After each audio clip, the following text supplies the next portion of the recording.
अभी मैं बहुत भावुक हो गया था जब मैं आया भीतर। बहुत लोग बाहर खड़े थे, तो हम तो अब मैं ये सोचूं कि मैं कैसे कथा कहूं आज। कहीं हमसे वैष्णव अपराध तो नहीं बन रहा है, क्योंकि ठाकुर जी की सेवा में कोई अपराध हो जाए ठाकुर जी को पीड़ा नहीं होती, लेकिन उनके किसी वैष्णव को कष्ट हो ठाकुर जी को बहुत पीड़ा होती है। तो हमें कभी कभी हमारे ज्यादा श्रोता होने पर कभी कभी कष्ट होता है कि व्यवस्थित नहीं बन पाए, जबकि हम नहीं तो कहीं भी इसका कोई पोस्ट डाल रहे हैं, ना कहीं कोई ऐसी विशेष कोई प्रकार से लोगों को बता रहे हैं। फिर भी आप सब लोग इतने प्रेमी हैं लाल जी के और कथा के, फिर भी आप सब आ रहे हैं। तो अब हमारी प्रार्थना है कि अभी तक जो लोग नहीं आए अब वो ना आवें, वो अब अगले दिल्ली के सत्र की प्रतीक्षा करें। जब भी हम आएंगे तब कथाक्रम आप सबको सुनाएंगे, और उससे पहले भी एक दिल्ली में सत्र एक दिन का होगा। तो बस यही हम कह सकते हैं। बाकी आप सब लोग बड़े भाव से आ रहे हैं, आप सबका खूब खूब स्वागत है। लाल जी बस ऐसी कृपा करते रहें, ऐसे ही आप सबके चित्त में ये प्रेम भक्ति बनी रहे, बढ़ती रहे। जो भी असुविधा चाहे वो श्रोताओं को या यजमान पक्ष को हुई है, हम सबके लिए क्षमा प्रार्थी हैं। आप सब लोग भाव से कथा श्रवण कीजिए। 3 दिन का और सत्र है, आज कल और परसों। नंदस्त्वात्मजोत्पन्ने जाता ह्लादो महामनाः आहूय विप्रान् वेदज्ञान् स्नातः शुचिरलङ्कृतः वाचयित्वा स्वस्तेनं जातकर्मात्मजस्य वै कारयामास विधिवत् पितृदेवार्चनम तथा। नंद जी के घर लाला उत्पन्न भयो है। आज की कथा ब्रज भाषा में ही सुनियो भैया। जिनको समझ आ जाए समझियो ठाकुर जी की कृपा, और जिनको नहीं समझ में आवे उनके लिए कुछ नहीं कह सकते। नंद जी के लाला भयो है। हमारे पूज्य नाना जी बहुत सुंदर सुंदर भाव ब्रज की लीला के बताते थे। मैंने एक बार कही, नाना जी एक बात बताओ, ठाकुर जी ने जन्म लियो देव की वसुदेव के यहाँ। महाराज जी आपने दर्शन किए नाना जी के? अद्भुत भागवत के वक्ता, और बड़े रसमय पक्ष में रहते थे। ऐसे ऐसे भाव सुनाते थे कि नेत्र सजल हो जाते थे सुनने वालों के। हमारे ब्रज के एक बड़े विशिष्ट संत पूज्य श्री रमन रीति वाले महाराज जी, उन्होंने एक बार नाना जी का कोई संवाद सुना घर पर ही, हमारे घर पे ही, और उसके बाद 3 दिन तक रोज गाड़ी भेजते, नाना जी को बुलवाते अपने आश्रम पे और खूब बैठ के सुनते। चौथे दिन हमारे नाना जी बिन बताए उनको बोले अब तो रोज रोज को सो नियम बन गो जावे को। ब्रजवासी ऐसे अल्लड़ होते हैं, कहीं निकर गए, अब गाड़ी आ गई आश्रम से, सब ढूंढ रहे हैं कहाँ हैं। वृंदावन आ गए, वृंदावन आके बोले अरे कहाँ बताऊं, रोज रोज जानो पड़े, मैं तो भाजी आया हूं माते। तो वे कहते लाला ये सब ब्रजवासी ब्राह्मणन के आशीर्वाद सो भयो कि लाला को जन्म भयो देवकी वसुदेव के यहाँ, लेकिन आए ठाकुर जी नंद यशोदा के यहाँ। मेरे नाना जी ऐसे कैसे भयो? तो कह रहे हैं नाना जी कि 80 बरस के है गए नंद बाबा, लेकिन लाला नाए भयो। तब कोई ने नंद बाबा ते कही, बाबा तुम तो पुत्र कामेष्ठी यज्ञ करवाओ, तब तुम्हारे घर बालक होएगा। नंद बाबा ने सांडिल्य मुनि को संदेशो भेजो। सांडिल्य मुनि कौन? नंद बाबा के कुल पुरोहित। तो सांडिल्य मुनि तो बहुत व्यस्त थे, वे तो आ नहीं पाए।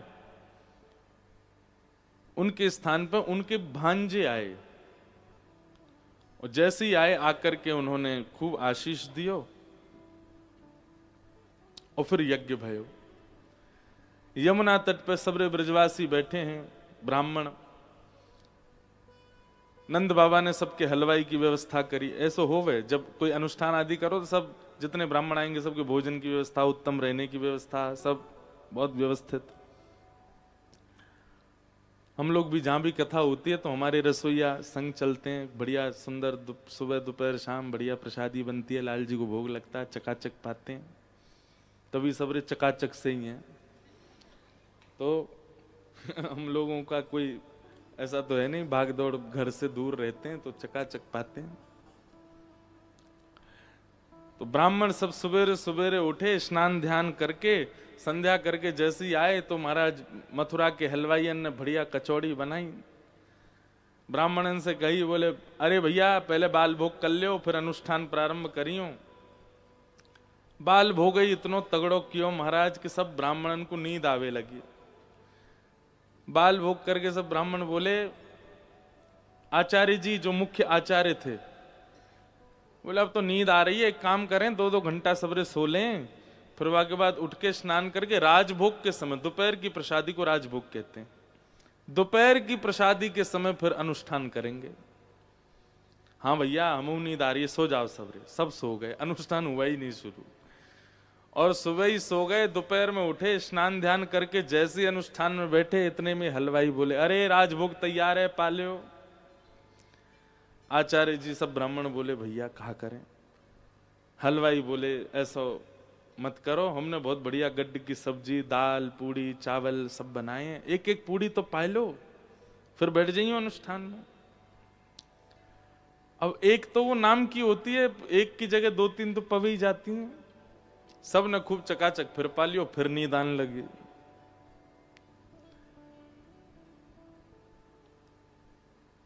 व्यसन केवल मदिरा में नहीं होता, नशा केवल उसमें नहीं होता, बहुत चीजों में होता, धन में होता है। बहुत अधिक मात्रा में धन आ जाए तो व्यक्ति अनकॉन्शियस हो जाता है, वो फिर अपने आपा से बाहर ही रहता है। फिर बहुत धन आ जाए किसी व्यक्ति पर बिना मेहनत किए, उसकी जीभ लड़खड़ा जाएगी। आप अनुभव करके देखिएगा, वो सदा हुआ नहीं बोलेगा, फिर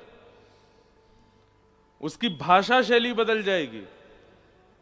बहुत धन आ जाए किसी व्यक्ति पर, उसका बैठने का तरीका, उठने का तरीका, चलने की चाल बदल जाएगी। बदनाम बेचारे पीने वाले ही हैं, वो तो होने ही चाहिए बदनाम।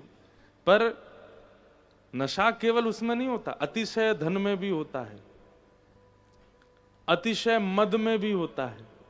ये मद ही है, धन का मद। ऐसे ही बहुत अन्न सेवन में भी मद होता है। ज्यादा पालो तो थोड़े आप अनकॉन्शियस जैसे हो जाओगे।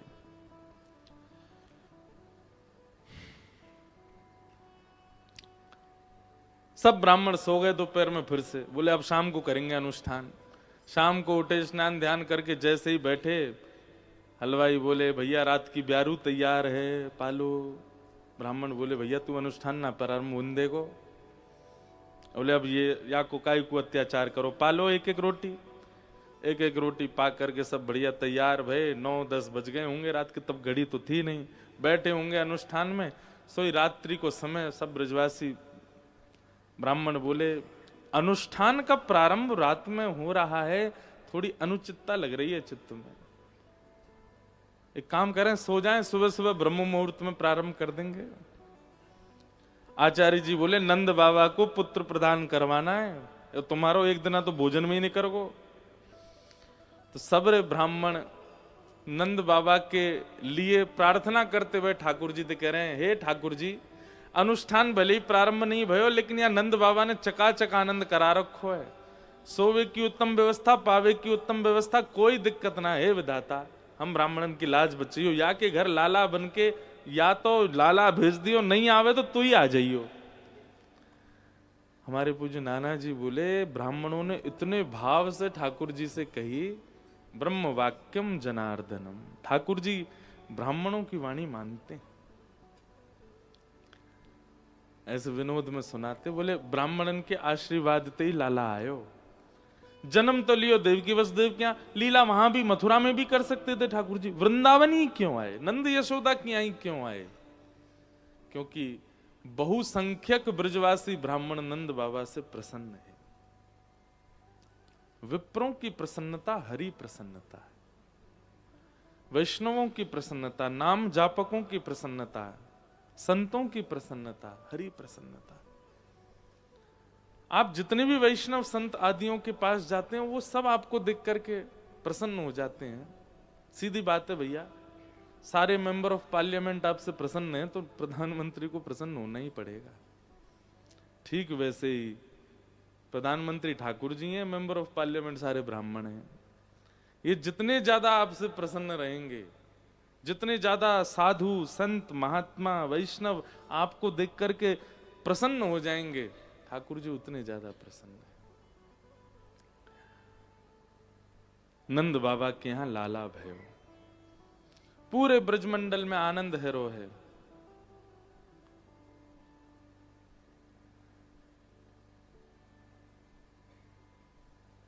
तन पवित्र सेवा किए, धन पवित्र कर दान, मन पवित्र हरि भजन सो, होत त्रिविध कल्याण।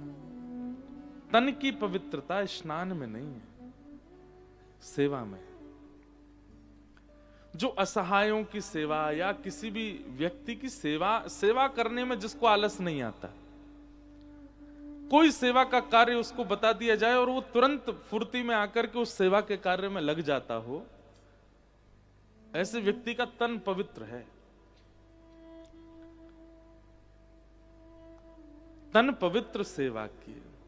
आप कभी देखेंगे ना, जो वास्तविक सेवक व्यक्ति होगा, जो धन के लिए सेवा करते हैं, आदि आदि के भाव से सेवा करते हैं, नाम प्रचार के लिए सेवा करते हैं, उन लोगों की बात नहीं हो रही। जिनका लोगों को पता ही नहीं और वो सेवा करते हैं, आप उनके चेहरे का नूर अलग ही देखोगे, वो अलग ही दिखते हैं। उनके मुखमंडल की मुस्कान, उनके नेत्रों का तेज, वो अपने आप ही आनंदित कर देता है। सेवा से तन पवित्र होता है। धन पवित्र कर दान, और धन की पवित्रता दान से होती है। असहाय लोगों के लिए दान हो, गौ सेवा के लिए दान हो, किसी बच्चे को पढ़ाने लिखाने के लिए दान हो, या किसी की ब्याह, असहाय बालिका का ब्याह कराने का दान हो, कुछ भी, उससे धन पवित्र होता है। पर हमारे यहां गलती क्या होती है, हम प्रचार पे ज्यादा बिलीव करते हैं। हम दान करें, सेवा करें, कुछ भी करें, प्रचार पहले करते हैं, इसलिए उसकी शुद्धता बन नहीं पाती। इसलिए थोड़ा प्रचार से बचिए, कभी कभी गुप्त रूप से कर दीजिए, बताइए मत। तन पवित्र सेवा किए, धन पवित्र कर दान, और मन पवित्र हरि भजन सो। तन मन धन तीनों पवित्र होते हैं इन तीन कामों से। नंद बाबा के यहां और पूरे ब्रजमंडल में जो तीनों ही पवित्र रह रहे हैं, सब एक दूसरे की सेवा कर रहे हैं, तन पवित्र। केवल नंद बाबा अटारी पे खड़े होके लुटा नहीं रहे। कल यहां लुटामन हो रही थी, अब तो टॉफी लुटे, चॉकलेट लुटे, गेंद लुटे। ये एक स्वभाव है, बहुत ध्यान से सुनिएगा। ठाकुर जी जीवन में आएंगे तो संग्रह करना बंद कर दोगे। ठाकुर जी जीवन में आएंगे तो इकट्ठा नहीं करोगे। ठाकुर जीवन में आएंगे तो लुटाना शुरू करोगे, बांटना शुरू करोगे।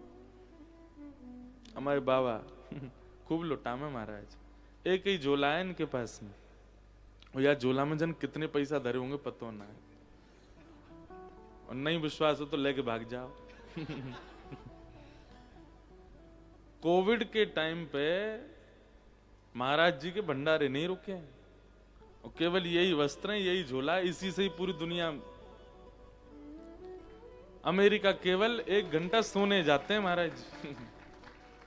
बहुत लौटाते हैं। अभी नाथद्वारा आए तो नाथद्वारा में मुझसे बोले हमारी फ्लाइट है 12 बजे की, हम निकल जाएंगे सुबह 7 बजे। मैंने इतनी जल्दी? मैंने आधे घंटे में तो एयरपोर्ट पहुंच जाओगे आप। तो बोले यहाँ रास्ते में दुकान नहीं मिलेगी, हमको चॉकलेट खरीदनी बहुत सारी। मैंने क्यों? बोले पूरे एयरपोर्ट में बांटेंगे। सबको बांटते हैं। ये आप मान लीजिएगा, जिस दिन आपके अंदर लुटाने की स्थिति आ जाए ना, देने की स्थिति आ जाए, अभी भी संग्रह का मन तो होता है सबका। अभी हमने आपको कोई कीमती वस्तु दे दी तो आपका मन होगा मैं रखूं, पर कृष्ण प्राप्त व्यक्ति अगर होगा, उसको कोई कीमती वस्तु मिल जाएगी तो उसके लिए वो वस्तु इतनी विशेष नहीं, वो तुरंत कोई और मिलेगा तो उसको बांट देंगे। हमारे ब्रज की एक कथा है कि अकबर जो था ना, इस पर वैसे संतों की बड़ी कृपा थी अकबर पर। बाकी मुगलों का तो नाम भी नहीं लेना चाहिए, लेकिन अकबर पर बहुत कृपा थी संतों की। और रिजवार भी था, वो जाता था संतों के दर्शन करने। तो अकबर स्वामी श्री हरदास जी के दर्शन करने गया वृंदावन में, और जैसे ही गया तो उसके मन में पता नहीं क्या भाव आया।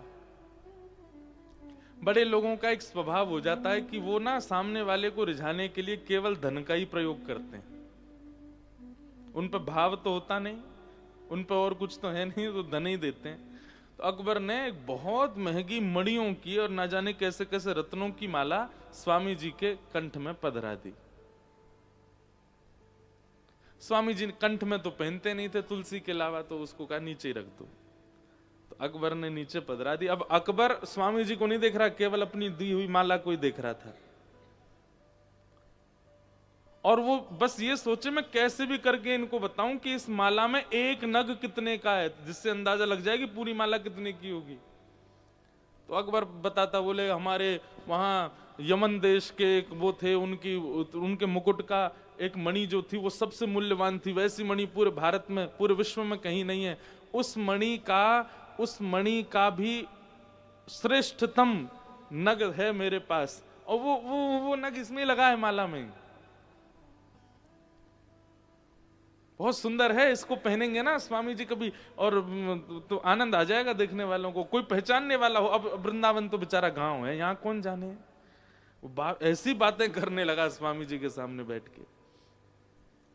बोले लेकिन हाँ, हमारे दिल्ली से अगर कोई आया और उसने स्वामी जी के पास ये माला देख ली तो वो देख करके कहेगा कि भैया अद्भुत है। स्वामी जी समझ गए। इतने में ही एक वन में से हिरण निकल करके आया, स्वामी जी के पास आकर के बैठ गया। स्वामी जी तो जब स्वर लगाते थे ना, तो सारे पशु पक्षी आदि सब अपनी जगह स्तब्ध हो जाते थे, सब सुनते थे नेत्र बंद करके स्वामी जी को। तो हिरण आकर के स्वामी जी के पास बैठ गया। स्वामी जी हरिदास जी, जिन्होंने बिहारी जी को प्रकट किया वृंदावन में, प्रेम से उसको सहला रहे थे। और पता नहीं क्या आया, वो चरणों में जो मणि की माला अकबर ने पहनाई, वो उठा के उस हिरण के गले में पहना दी। और यहां गले में पहनाई ही थी, अकबर देख रहा था, उसका हृदय निकला निकला जा रहा था।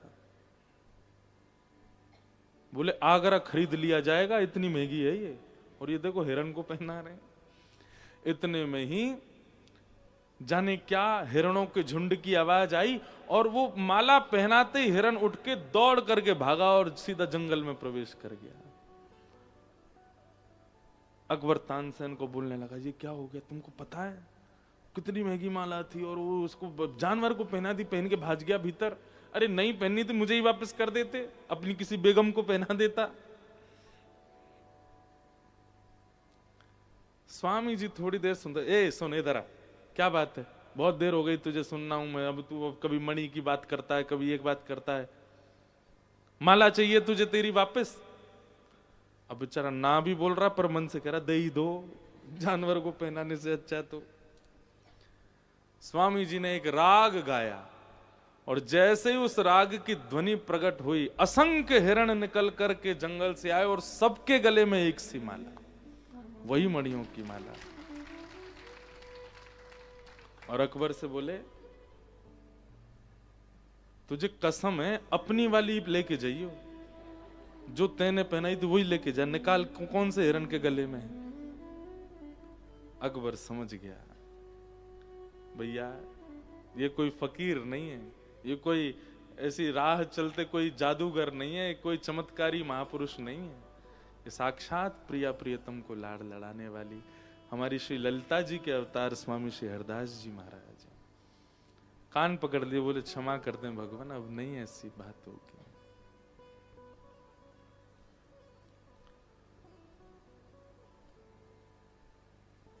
वस्तु या किसी भी प्रकार की कोई बहुमूल्य वस्तु कृष्ण प्रेमी अगर होगा, उसके लिए वो अगर कृष्ण संबंधी नहीं है तो वो तुच्छ समान है।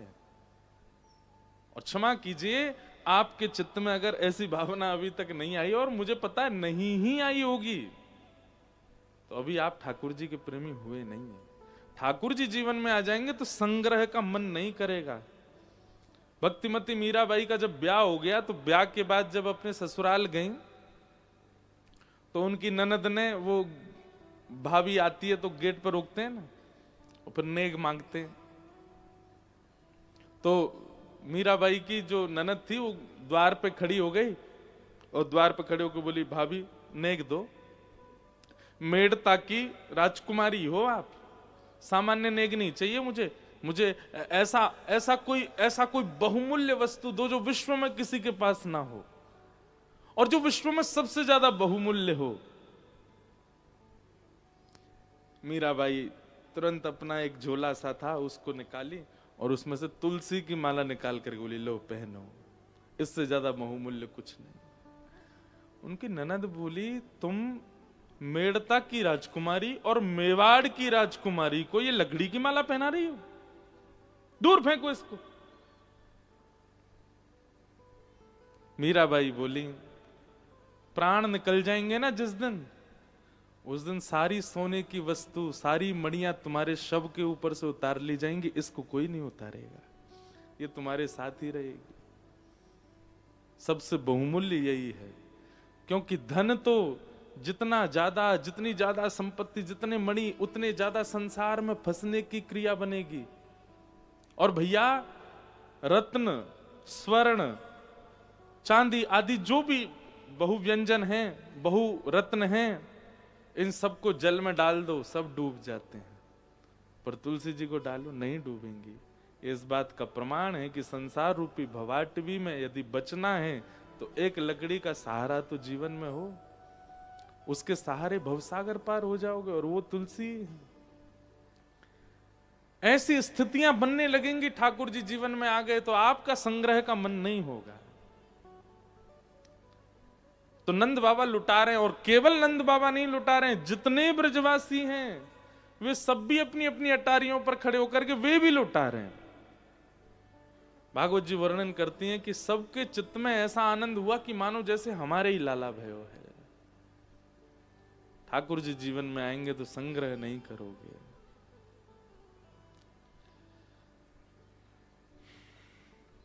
इस प्रकार पूरे ब्रजमंडल में आनंद मन रहा था, तभी वहां एक राक्षसी का आगमन हुआ जिसका नाम पूतना।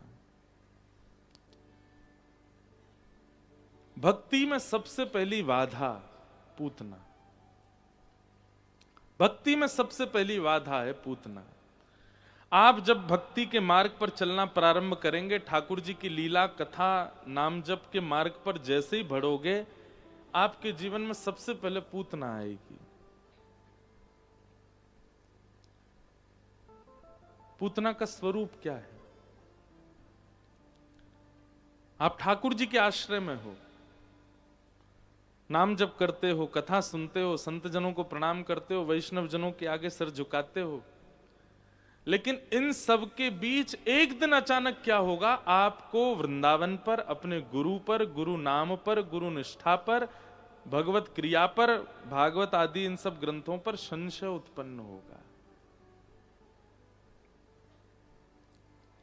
संशय उत्पन्न होगा। और वही संशय पूतना है। आप कथा सुनते हैं नित्य, लेकिन एक दिन अचानक से कुछ ऐसा होगा कि एकांत में बैठे बैठे मन में आएगा कि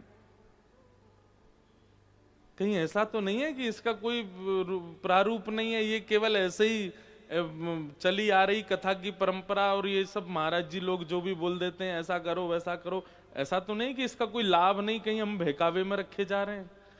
इस प्रकार की भावना भक्ति मार्ग में अगर आवे तो समझ जाइए वो पूतना है। सबसे पहले पूतना का आक्रमण होगा। पूतना का स्वरूप क्या है? अज्ञान, अविश्वास ठाकुर जी के प्रति। एक बात याद रखिएगा, विश्वास, संबंध और समर्पण, ये तीन आवश्यक हैं भक्ति मार्ग में। यदि ये तीनों नहीं हैं तो आप भक्ति पथिक अपने आप को नहीं कह सकते। सबसे पहला विश्वास ठाकुर जी पे,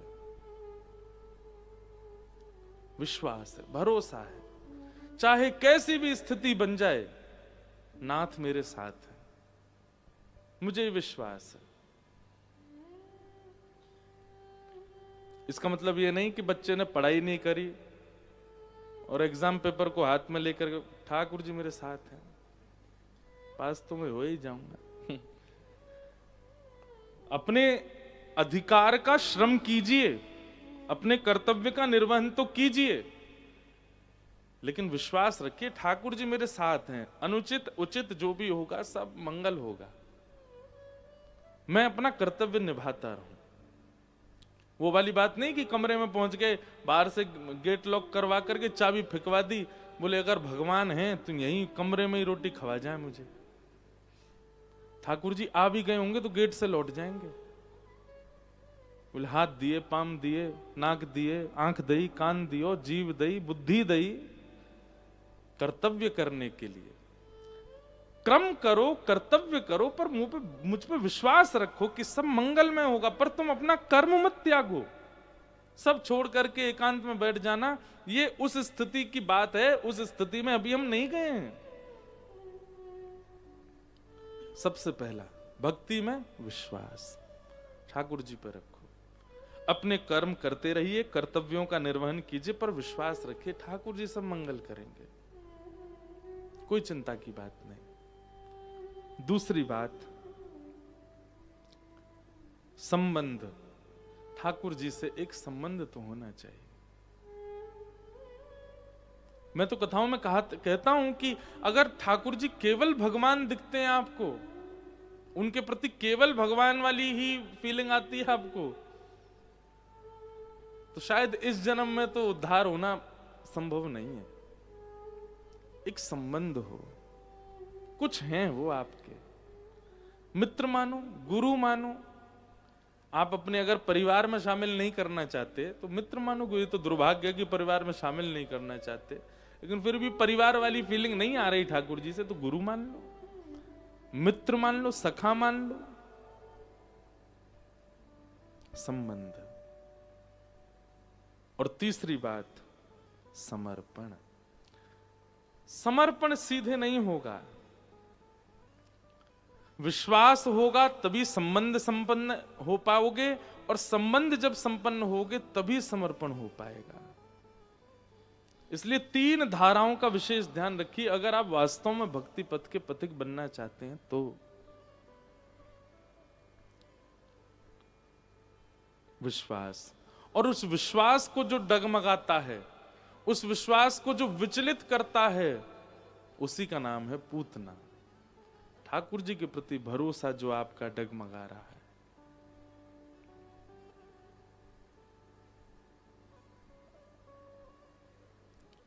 पूतना को पता चला कि हमारे महाराज कंस का शत्रु 84 कोस में कहीं जन्म लिया है, तो उसने अपना रूप बदला। थी तो राक्षसी पर परम सुंदरी का रूप धारण किया, सुंदर वस्त्र पहने, आंखों में काजल वाजल लगा के बढ़िया बिल्कुल तैयार सुंदर बन करके, और पूतना 84 कोस में जितने बालकों ने पिछले 5 दिन में जन्म लिए हैं सबके घर जाती है और बालकों को गोद में खिलाने की भावना से अपने वक्ष के समीप ले जाकर के धीमे से अपना पयोधर मुख में दे देती है। उसके पयोधर में कालकूट विष लगा हुआ है। बालक जैसे ही उस पयोधर का पान करते हैं, थोड़ी देर में उनकी मृत्यु हो जाती है, चुपचाप सुला करके वहां से चली जाती है। इस प्रकार पूरे ब्रजमंडल में बालकों का वध करती हुई पूतना पहुंची गोकुल। जैसे ही गोकुल पहुंची, सब वाके रूप पे मोहित होने लगे। जितने ग्वाला नाच रहे, सबन ने जैसी पूतना देखी, सबन के मन में महाराज लड्डू फूटन लगे। अपनी मैया ने जा जाके कहने लगे, मैया हमारो ब्याह करा दे। मैया बोली, कौन ते करेगा? जो वो आ रही का वही ते करा दे, देख कितनी सुंदर लग रही है। कोई उसके रूप पे मोहित हो गया। अब विवाहित लोग उससे विवाह करने की इच्छा प्रकट करने लगे। कोई उसके वस्त्र पर मोहित हो गया, कोई उसकी वाणी पर मोहित हो गया। सब उसके प्रति आकर्षित होने लगे, जो कि आकर्षण उचित नहीं था। उसका एक भी चीज वास्तविक नहीं थी, सब बनावटी है। रूप भी बनावटी, चाल भी बनावटी, बोली भी बनावटी, वस्त्र भी बनावटी, पर सब उस पर आकर्षित होने लगे।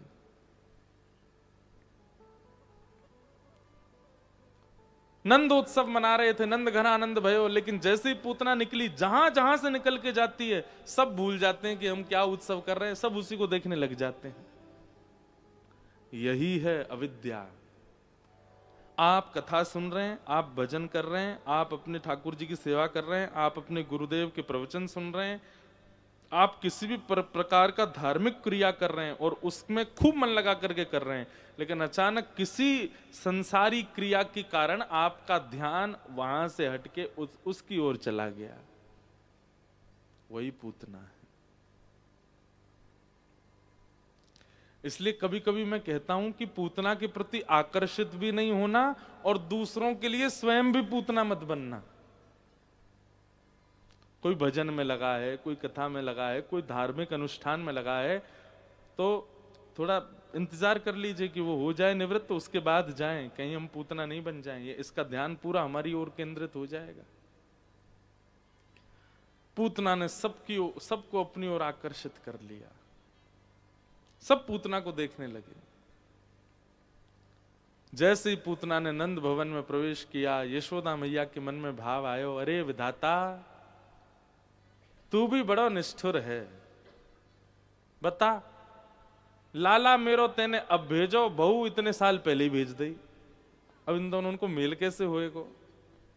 अरे विधाता, तेने ने मुंह पे दया और कर दी होती, मेरो लाला आज भयो, 2-4 दिन बाद बहू भी ये अभी जन्म लेती, यही तो ब्याह कराती अपने लाला को। कैसी सुंदर बहू। ये मानवीय स्वभाव है बंधुओं। हमें अच्छा सच बताइएगा, विश्वास हो जाता है ना उस व्यक्ति पर जो देखने में अच्छा लग रहा हो, जिसके वस्त्र आदि उचित हो, जिसकी बोली चाली थोड़ी एटिकेट हो, उसके उठने बैठने में सब चीजों में थोड़ा डिसेंट है, थोड़ा अपना जो है माहौल बना के चलता है, ऐसे व्यक्ति पर हमें बहुत जल्दी भरोसा हो जाता है। और जो सहज है, सरल है, कहीं भी बिल्कुल नॉर्मल सी स्थिति में रहता है, कोई ज्यादा बनावटी नहीं है, ऐसे व्यक्ति को हम ज्यादा समीप भी नहीं आने देते हम अपने। ये हमारा स्वभाव बन चुका है। और मैं ऐसा मानता हूं कि मानवों का स्वभाव ऐसा है कि वो ऐसे लोगों को स्वीकार करते हैं, इसीलिए लोगों के मन में आता है कि हम ऐसे ही बने, क्योंकि ऐसे नहीं बनेंगे तो लोग हमको स्वीकार नहीं करेंगे। पर एक बात बताएं, अगर आपके चित्त में इच्छा होगी कि समाज मुझे स्वीकार करे तो आप बनावटी बनोगे, लेकिन इच्छा होगी कि श्री राधा रमण स्वीकार करें तो बनावटी का एक लक्षण भी आपके चित्त में नहीं हो, जैसे हो वैसे ही रहोगे। और रही बात, मैं हर बार पूतना के प्रसंग में कहता हूं, मेरा कभी भी श्रृंगार को लेकर के कोई आक्षेप नहीं है। आप खूब सजो धजो बढ़िया पहनो, हृदय वो उसमें बनावटी जब आ जाती है ना, लोग फिर अच्छे नहीं लगते। बंगला में कहते हैं अति भक्ति चोरे लक्षण। जो ज्यादा ही अजी अजी, अरे महाराज जी बैठो बेटा, आप तो यूं, आप तो यूं, आप तो यूं, समझ जाओ चोर है इसके भीतर। अति से ज्यादा बोल रहा है, इतना तो है ही नहीं, उसको भी पता होता है, खुद को भी उसको पता है कि मैं कितना हूं, और कोई उससे भी बड़ा चढ़ा करके बोल रहा है। समझ जाओ इसमें चोर है। पूतना बैठी है बगल में, उससे बचिए। तो ना तो पूतना के आकर्षण में जाइए और ना ही किसी और के लिए पूतना बनिए। बहुत सावधानी से सुनो। दूसरी बात, जब आप एक नियम बना लेंगे ना कि प्रतिदिन आप सत्संग सुनते हैं, प्रतिदिन एक कथा को आप समय देते हैं, आप किसी को भी सुनते हैं, आप मलुकपीठ महाराज जी को सुनो, आप प्रेमानंद महाराज जी को सुनो, आप कृपालु महाराज जी को सुनो, आप किसी भी एक सद व्यक्ति को अगर सुनते हैं नित्य। हम आपको एक बात स्पष्ट कह रहे हैं, ठाकुर जी जब मिलने होंगे मिल जाएंगे, पर आपको दृष्टि, श्रवण और बोली, इन 3 चीजों में परिवर्तन दिखेगा। सबसे पहले तो आपकी दृष्टि बदलेगी। दृष्टि में पहला बदलाव क्या आएगा कि जो पहले सब में ही अवगुण देखती थी, अब वो गुण देखती है। अब वो सब में, एक अत्यंत अभागे व्यक्ति में भी गुण का दर्शन कर लेती। आपसे किसी व्यक्ति की 100 लोगों ने बुराई करी, अरे वो तो ऐसा है, वो तो ऐसा है, वो तो ऐसा है, लेकिन आप नित्य सत्संग करते हो, जब वो व्यक्ति आपके सामने आएगा तो आपके मन में पता क्या आएगा, अरे यार मुझसे इतनी बुराई करी पर इतना भी बुरा नहीं है तो इसमें ये गुण है। ये गुण देखने की स्थिति हो। कई लोग पता कैसे होते, कान के कच्चे, उनसे 4 लोग बुराई कर जाते हैं कि वो तो ऐसे ऐसे ऐसे हैं, तो वो जितना उन लोगों ने बताया उससे भी ज्यादा सोच लेते हैं। ये गैर सत्संगी का लक्षण है। सत्संगी कैसा होता है? एक वाल्मीकि रामायण का प्रसंग सुनाते हैं। प्रभु श्री राम जब लंका जा रहे थे तो विभीषण शरण में आ गया, और विभीषण जब शरण में आया तो भगवान ने एक मीटिंग बैठाई अंदर, और सारे वानरों को बुला करके बोले, आप लोग बताइए, जामवंत जी, हनुमान जी, सुग्रीव आदि, आप सब लोग बताइए क्या करना चाहिए। विभीषण आया है, शत्रु का भाई आया है शरण में। तो बाकी सब लोग तो शांत रहे, बोले नाथ हम आपको आज्ञा करेंगे कि आप क्या करो। तो भगवान ने कहा, सुग्रीव तुम वानर राज हो, तुम बताओ क्या करें। सुग्रीव बोले, अब आप मुझसे पूछ ही रहे हैं सबके आगे, मेरा भाव सुनना चाहते हैं, तो नाथ शत्रु का भाई है, पता नहीं किस मंतव्य से आया, आप इसको स्वीकार मत करो। और फिर विभीषण के अनेक अवगुण बता दिए। देखिए उसकी थोड़ी चाल ढाल भी रावण जैसी है, वो खाता पीता भी रावण के साथ ही होगा, वो इतने साल रहा रावण के साथ है, ऐसा तो हो ही नहीं सकता कि संग से उसमें दोष ना आया हो। और जब इतना ही बड़ा भगत है तो क्यों नहीं सीता जी को मुक्त करवा पाया? रावण को जाकर के इसने क्यों नहीं कहा कि तुम सीता जी को मुक्त कर दो? आदि आदि सब बातें प्रभु श्री राम से अंत में कह दिया। बोले मेरे मंतव्य से तो नाथ आपको इसको स्वीकार नहीं करना चाहिए, और ये उचित नहीं है। सबकी बातें सुनकर के राम जी बाहर निकल के आए और तुरंत विभीषण को उठा के गले से लगा लिया, और गले से लगा के तिलक करके उसको अपने पक्ष में रख लिया। अब तुम हमारे संग ही रहो। सुग्रीव जी बोले, भगवान ये क्या किया आपने? आप पूरे नेगेटिव सब सुन के आए भीतर से, और बाहर आकर के आपने स्वीकार कर लिया। सुग्रीव ने एक बात और कह दी, बोले कि नाथ जब आपको करनी अपने मन की है तो फिर मैं चला जाता हूं यहां से। या तो आप मुझसे पूछते नहीं, और मुझसे पूछा था तो मेरी बात का मान तो रखते। राम जी बोले, तुम हमको सिखाओगे? अरे हमने पूछा तो जामवंत जी से भी था, हनुमान जी से भी था, सबसे पूछ रहे थे, सबका परखना चाह रहे थे चित्त में कैसी भावनाएं हैं। रही बात रावण को मारने की, तुमको लगता है तुम्हारी सेना के बिना हम नहीं मार पाएंगे? लक्ष्मण जितनी देर में अपनी पलक झपकाता है ना, इतनी देर में अगर हमारी इच्छा हो जाए तो रावण जैसे जन्म ही नहीं लेंगे। रावण का जन्म भी मेरी इच्छा से होता है। विभीषण सुग्रीव भूलो मत, कौन है हम? परमात्मा है। ठाकुर जी का ये लक्षण है कि वे अत्यंत अवगुण सुनने के बाद भी स्वीकार कर लेते हैं, तो ऐसा ही गुण भक्त में भी होना चाहिए। अगर आपकी दृष्टि में गुण दर्शन नहीं होता किसी के भी प्रति, आप दूर हैं भक्ति भाव से। तो सत्संग क्या करेगा? सबसे पहले आपकी दृष्टि को परिवर्तित करेगा। अच्छा, एक तो ये हो गया कि आपको गुण दिखने लग जाएगा, सब में आपको अच्छाइयां दिखने लगेंगी। दूसरी चीज क्या होगी? किसका संग करना चाहिए और किसका संग नहीं करना चाहिए, यह वैसे तो यहां सब मन वाले ही बैठे हैं, फिर भी बेमन से करके देख लीजिए। 1 महीना पूर्ण होते ही आप अगले दिन देखेंगे आपकी दृष्टि में परिवर्तन होगा, लोगों को देखने का नजरिया बदल जाएगा आपका। दूसरी बात, श्रवण। दूसरा परिवर्तन होगा कानों में। अभी स्थिति कैसी है? किसी के घर की बात चल रही है, 4 लोग कर रहे हैं, और यहां पे हम गोलगप्पा खा रहे हैं, और गोलगप्पा खाते खाते भी हो जा रहे। यह है संसारी स्थिति। पर वैष्णव की स्थिति कैसी होती है? उसी की ही चर्चा हो रही है, उसी के बारे में ही कह रहे हैं 4 बात। अरे ये तो ऐसा है ऐसा, वो सुन करके और दूर चला जाएगा, मुझे सुनाई ही नहीं दे, वो सुनना ही नहीं है, मुझे इस विषय में पढ़ना नहीं। कोई आके उससे कहेगा, ए भाई सुन तेरे बारे में ना वो लोग ऐसे, भाई सुन तेरे हाथ जोड़ू, मुझे मत बता, मुझे सुनना ही नहीं है। ये तो मैंने खुद में अब अनुभव किया, इसलिए मैं बता रहा हूं। हम कथा कह के जाते हैं, ऐसा नहीं है कि सबको अच्छी लगती है, कईयों को बहुत बुरी भी लगती हैं। ये ऐसा क्यों बोल जाते हैं? तो लोग बाग फिर फोन करते हैं, घर के लोग हों या मित्र लोग हों, बोले भाई आज तुम कथा में ऐसे ऐसे कह रहे थे। कोई व्यक्ति, मैं सुन भाई मैं व्यस्त हूं, बाद में बात करता हूं, काट दूं, मुझे सुनना ही नहीं है। सत्संगी व्यक्ति का ये नियम हो जाता है, ना तो वो अपने अपवाद की बात है, ना किसी और की अपवाद की। किसी की अच्छाई चल रही है, किसी की बुराई चल रही है, उसको इन सब चीजों से पता नहीं क्यों घृणा होती है, वो दूर रहेगा।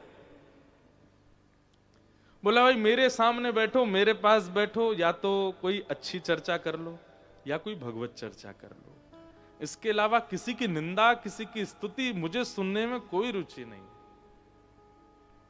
ऐसी होगी तो कानों में परिवर्तन होगा। और तीसरा परिवर्तन होगा वाणी में। लिख लीजिएगा, सत्संगी बहुत कम बोलेगा, बहुजल्पिक नहीं होगा, और ना ज्यादा बोलने की उसकी इच्छा होगी। मुझे मत घूरिएगा कि आप तो बोले ही रहे हो इतनी देर से, ये बोलना नहीं है। पर व्यवहार में जो आप सब चर्चा करते हैं, उस चर्चा में आप शांत ही रहोगे। ऐसा नहीं है कि आपका माइंड वहां नहीं है, आप होगे वहां, सबके बीच बैठो, घर के लोग कुछ बात कर रहे हैं, किसी के ब्याह की चर्चा, घर की कोई व्यवस्था की चर्चा, आप बैठोगे सब सुनोगे, अच्छा है, ठीक है, हाँ हाँ भाई तू, मैं क्या बोलूं, आप उसको पता है, वो एक बार कुछ कह भी देगा कि हाँ ठीक है ऐसा ऐसा आप करो। अगर कोई नहीं मानेगा तो जिद नहीं करेगा। संसार के लोग कैसे होते हैं, हाँ भाई देखो तुमको ना ऐसे ऐसे करना चाहिए, अगर वो व्यक्ति नहीं करे तो पूरे उत्सव में मुंह फुलाए डोलेंगे, हमने तो कही थी यूं करो, हमने तो 4 बार बोली थी इनसे यूं करो, मानी नहीं हमारी बात। और जो मानता नहीं बात उसका क्या शुभचिंतक बनना, ऐसी ऐसी बातें कर कर चला जाएगा। भाई संसार में यदि सबसे अद्भुत कोई वस्तु है ना तो वह सत्संग। हमने तो अनुभव किया कि मानव का शुद्ध निर्माण, ह्यूमन बीइंग कैसा होना चाहिए, वो सत्संग ही उसका निर्माण करता है। जैसे स्कूल की पढ़ाई हो, कॉलेज की, यूनिवर्सिटी की जो एजुकेशन होती हैं, वो आपका निर्माण करती हैं इंजीनियर के रूप में, डॉक्टर के रूप में, चार्टर्ड अकाउंटेंट के रूप में, लॉयर के रूप में। ऐसी सत्संग आपका निर्माण करता है मानव के रूप में। एक मानव को कैसा होना चाहिए वो सत्संग बनाता है। केवल भगवत प्राप्ति ही प्रथम गुण नहीं है सत्संग का। मानव तो पूतना रोज मिलती है सबको, लेकिन उस पूतना को परखने के लिए सत्संग होना चाहिए जीवन में। आप समझ जाओगे कौन कितना कैसा क्या है।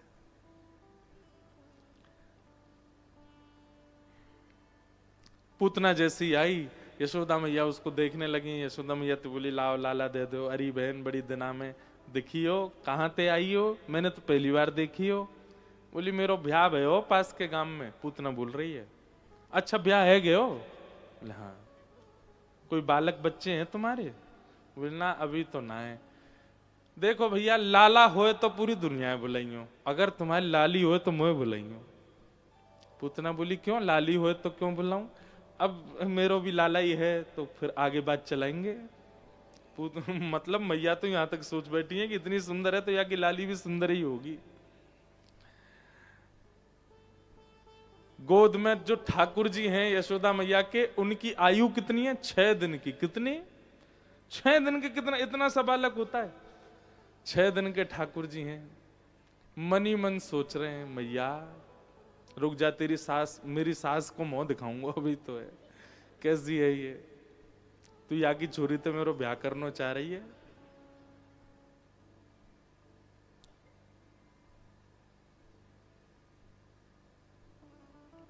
पूतना ने ठाकुर जी को गोद में लिया। यशोदा मैया किसी कारण से चली गई। इतना विश्वास हो गया कि भाई इतनी सुंदर है, इतने बढ़िया वस्त्र है तो अच्छी होगी। ठाकुर जी एक संकेत कर रहे हैं यहां पर, ध्यान दीजिएगा। यशोदा मैया हम सब सेवा करने वाले जितने भी यहां बैठे जो सेवा करते हैं ठाकुर जी की, हम सबकी अग्रगण्या हैं यशोदा मैया। यशोदा मैया जब पूतना पर मोहित हो सकती हैं तो हम भी हो सकते हैं, ये इस बात का संकेत है। इसलिए बहुत सावधानी रखनी है पूतनाओं से।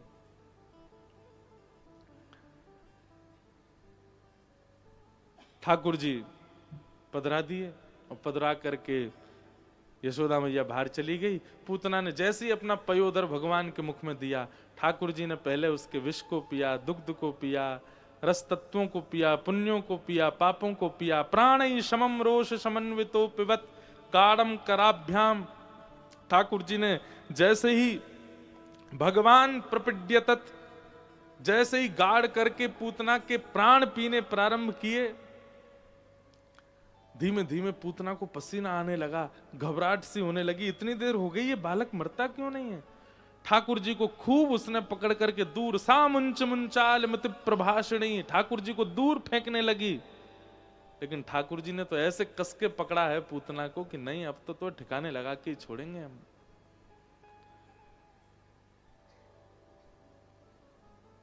विशाल रूप हो गया, विकराल रूप हो गया, भयाभय हो गई पूतना। एक घटना और घटी थी, क्या कि पूतना को सबने देखा और सब सिहा रहे थे पूतना को देख के। लेकिन जैसे ही यशोदा मैया ने लाला दिए पूतना की गोद में, नन्हे से गोपाल जी ने अपने नेत्र बंद कर लिए। एक तो गोपाल जी की आंखें ही बंद थी, ऊपर से हाथ और दल्ले किया कि छाया भी नहीं पड़े मुंह पे। हमें ऐसा लगता है ठाकुर जी के हाथों मरना सौभाग्य। रावण आदि भगवान के शत्रु थे, ये भी उनका सौभाग्य था कि शत्रु के रूप में भी भगवान ही थे, मरे तो भगवान के हाथों ही। लेकिन राक्षसों में यदि सबसे ज्यादा दुर्भाग्यपूर्ण यदि हमें कोई लगा तो वो लगी पूतना। क्यों? राम जी ने रावण को देखा था, ठाकुर जी ने कंस को देखा था, ठाकुर जी ने ताड़का को भी देखा था, शूर्पणखा को भी देखा था। ठाकुर जी के दृष्टि के सामने आ जाना कितने बड़े पुण्य की बात है। लेकिन पूतना का कितना बड़ा दुर्भाग्य है कि ठाकुर जी ने उसको देखा नहीं।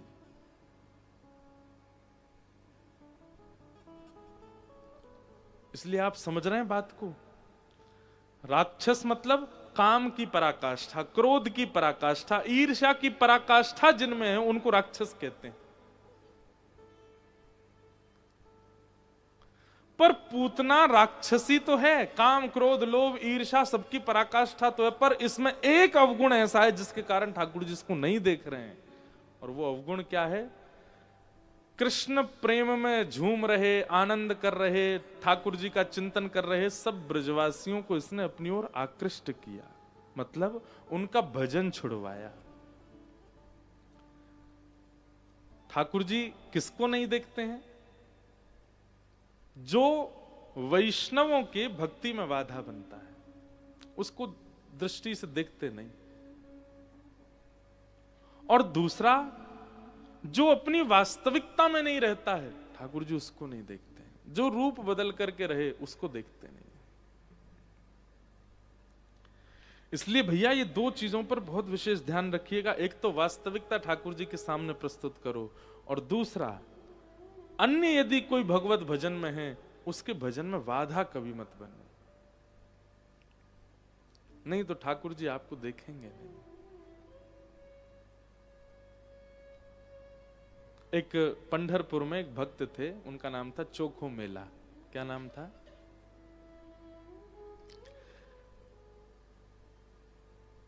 ऊंची बिरादरी के नहीं थे, सामान्य सी बिरादरी के थे। प्राचीन भारत में पता नहीं किसने ये सब नियम बनाए, तो बचपन से उसके चित्त में भगवत भक्ति का भाव था। खेती बाड़ी करता था, पंढरपुर से थोड़ी दूर उसका गांव, वहां पर ही सुंदर आलू, मूली, गाजर, सब्जी, तोरई आदि ये सब बोता था अपने खेत में। और सब बोने के बाद जब ऋतु की पहली फसल और पहली सब्जियां जब प्रकट होती थी तो सब कुछ जैसे ही निकालता था उसके मन में आता था कि ये अब सामान्य तो सोचेंगे इसकी सब्जी बना के हम पाएं, पर उसके मन में आता था ये तो मैं पंडरीनाथ मेरे विठोबा को प्रदान कर दूं। सारी सब्जियां समेट करके एक पोटली सी में बांध करके ले गया, और वहां जाकर के जैसे ही मंदिर के द्वार पर पहुंचा किसी ने उसको प्रवेश नहीं करने दिया।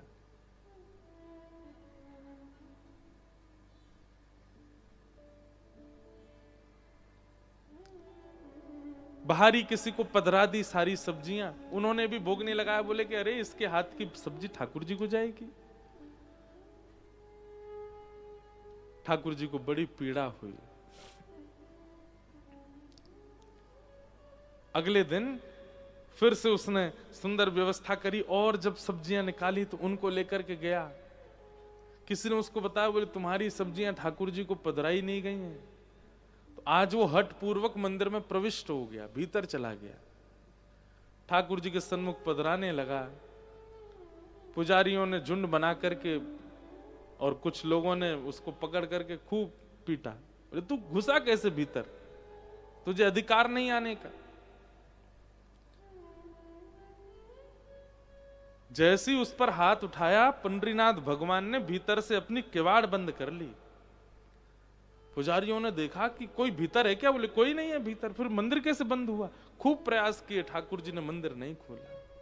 24 घंटे हो गए, ठाकुर जी ने मंदिर नहीं खोला। सब पंडा पुजारियों ने प्रार्थना की, बोले नाथ हम अपने अपराध का क्या बोध करें, आप बताइए हमें क्या करें, कैसे प्रायश्चित करें, आप प्रसन्न होंगे। बोले मेरा भक्त आया था, तुमने उसको मार पीट के भगाया, जाओ जाकर के उसको उसकी मल्लम पट्टी करके व्यवस्थित रूप से लेके आओ, तब मैं द्वार खोलूंगा। ऐसे भक्त वत्सल ठाकुर जी। सब गए और जाकर के उनको व्यवस्थित रूप से लेकर के आए, दर्शन कराए ठाकुर जी के। ठाकुर जी ने फिर नियम बना दिया, बोले चोखो मेला अब तुम मत आना हमारे पास, तुम जाओ, तुम्हारा यहाँ अनादर किया गया ना। बोले नाथ मैं आपके दर्शन के बिना कैसे रहूं? बोले तुम चिंता नहीं करो, हम ही आया करेंगे तुम्हारे पास। और आज भी इतने वर्षों बाद साल में एक बार पालकी में बैठ के पंडरीनाथ जी जाते हैं, और उसके गांव में जाकर के वहीं के साग सब्जी पा करके आते हैं। इतने प्रेमी। वैष्णव अपराध ठाकुर जी को प्रिय नहीं है।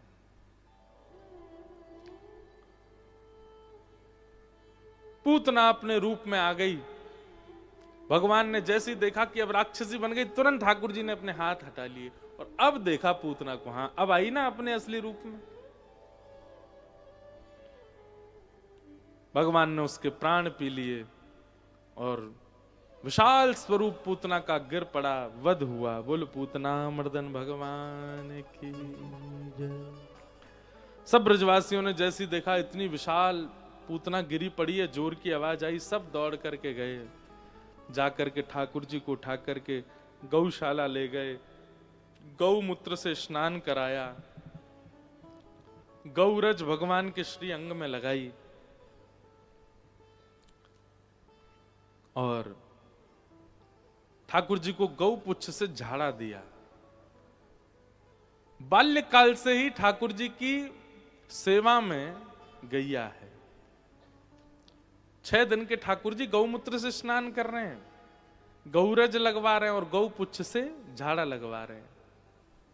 ऐसी गैया से प्रेम करते हैं श्री ठाकुर जी।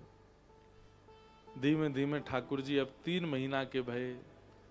करवट उत्सव हुआ। पहली करवट लई ठाकुर जी ने। सक्टासुर नाम का एक दैत्य आया, 3 महीना की आयु में उसको वध कर दिया ठाकुर जी ने। सक्टासुर जो था वो एक सकट बैलगाड़ी के नीचे ठाकुर जी सुला गई मैया, उसके ऊपर आके बैठा। भगवान ने एक पैर लंबा करके बैलगाड़ी को घेर दिया। सक्टासुर का वध। अब इसके पीछे भी बड़ी सुंदर लीला है कि सक्टासुर कौन है, उसका वध क्यों किया, बैलगाड़ी क्या है, सबके बड़े भाव बताए गए। केवल कथानक नहीं है ब्रज लीला, एक एक लीला के पीछे कारण है। जैसे सकट किसको कहते हैं? सकट कहते हैं बैलगाड़ी को। बहुत ध्यान से सुनिएगा। बैलगाड़ी मतलब जिस पर बैठ करके सफर किया जाता है। तो अब इसका हम लोगों के समझने में क्या अर्थ है? सकट किसको कहते हैं? गृहस्थ आश्रम को। जिस आश्रम में प्रवेश करके हम अपने जीवन के सफर पर आगे बढ़ते हैं, ऐसा कहते हैं। मुझे तो नहीं पता, आपको ज्यादा अनुभव होगा कि भाई असली सफर तो ब्याह के बाद ही शुरू होता है महाराज जी? ना तो मुझे पता ना आपको पता। हम तो केवल व्यास मंच पर बैठ के ज्ञान दे रहे हैं। कहते हैं असली सफर तो उसके बाद ही। इसलिए सकट क्या, देखो ध्यान से सुनना, बहुत अच्छी बात है। सकट क्या है? बैलगाड़ी। बैलगाड़ी का प्रयोजन क्या है? सफर करना। ऐसी सकट क्या है? गृहस्थ आश्रम। और गृहस्थाश्रम के बाद एक सफर प्रारंभ होता है। गृहस्थाश्रम रूपी बैलगाड़ी पर सब बैठते हैं। माताजी बैठेंगी, पिताजी बैठेंगे, सास बैठेंगी, ससुर बैठेंगे, बच्चे बैठेंगे, परिजन बैठेंगे, प्रियजन बैठेंगे, बच्चों के परवरिश बैठेगी, सब ये सब उस गृहस्थाश्रम रूपी बैलगाड़ी पर बैठते हैं। सबको स्मूथ चाहिए और सबकी एक्सपेक्टेशन आप दोनों से ही है। बस तुम दोनों ही हमको स्मूथ लाइफ दो। आपके माता पिता भी, आपके सास ससुर भी, आपके बच्चे भी, सबको आपसे ही उम्मीद है। पर बैलगाड़ी स्मूथ कैसे चलेगी? उसके 2 पहिए हैं, एक पति एक पत्नी। एक भी अगर ज्यादा बड़ा होगा तो बैलगाड़ी लड़खड़ाएगी। दोनों को समान होना चाहिए। एक दूसरे की बुद्धि से, एक दूसरे के व्यवहार से, एक दूसरे के स्वभाव से नहीं भी मेल खा रहे हो तो प्रयास करो कि मेल हो, एक दूसरे के सम रहो। समझ रहे हैं ना बात को? 2 चक्के हैं, दोनों समान होने चाहिए, तभी ऊपर बैठे हुए यात्रियों को अनुभव होगा कि हमारी यात्रा उचित है। अच्छा, पहिए भी बराबर है, यात्री भी बैठ गए, बैलगाड़ी भी खूब मजबूत है, खूब बढ़िया महाराज। कितने गुण मिलते हैं ब्याह के लिए? कितने? 36? अधिक से अधिक 36 मिल गए पूरे। मतलब बैलगाड़ी बिल्कुल बढ़िया है। सब लोग, माता पिता सोचते हैं अब तो हमारा जीवन बहुत बढ़िया है, ऐसी बहू आ रही है। 36 गुण मिले। सास ससुर कह रहे हैं हमारे होने वाले दामाद बहुत, सब बहुत प्रसन्न हैं। लेकिन बैलगाड़ी आगे कैसे बढ़े अगर 2 वृषभ ना हो? 2 नहीं, एक ही वृषभ हो। वृषभ का मतलब क्या है? धर्म। वृषभ के 4 पैर होते हैं बैल के। धर्म के 4 चरण कौन कौन से? सत्य, दान, दया और पवित्रता। ये धर्म के 4 चरण हैं। आपके पास सब कुछ है, दोनों के एक दूसरे से मेल भी बढ़िया हो गए, गुण भी सारे मिल गए, सब घर के लोग राजी हो गए, सब बहुत व्यवस्थित हो गया, लेकिन धर्म रूपी वृषभ आगे नहीं है। यानी कि सत्य, दान, दया और पवित्रता, ये 4 चरण वाला वृषभ यदि नहीं है तो बैलगाड़ी खड़ी रहेगी, चढ़ेगी नहीं आगे। सत्य का आश्रय, दान का आश्रय, दया का आश्रय और पवित्रता का आश्रय। और ये भी इन चारों का आश्रय एक ही पहिया करे, एक ना करे तो भी बैलगाड़ी नहीं बढ़ेगी आगे, दोनों को करना पड़ेगा।